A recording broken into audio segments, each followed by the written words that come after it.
মুখ্যমন্ত্ৰীয়ে এটা মন্তব্য কৰিছে যে বাংলাদেশীক অসমলৈ আনা অধিকাংশই হৈছে হিন্দু দালাল আৰু 20,000 টকাকৈ লৈ এজন বাংলাদেশীক অসমলৈ আনিবলি।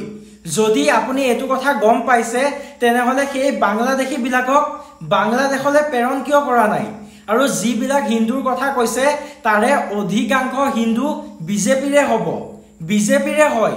আপোনাৰ কাৰ্যকাল কিমান বছৰ হৈছে?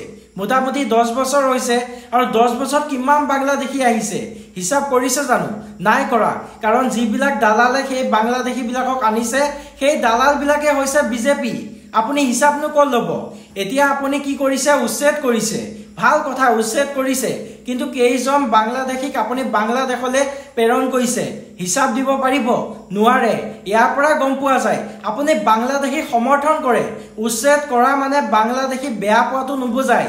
উচ্ছেদ যদি কৰিছে বাংলাদেশী পঠাই দিয়ক বাংলাদেশলৈ, তাৰ পিছত গম পাম আপুনি কিমান বেছি নিজৰ অসমখনক ভাল পায়।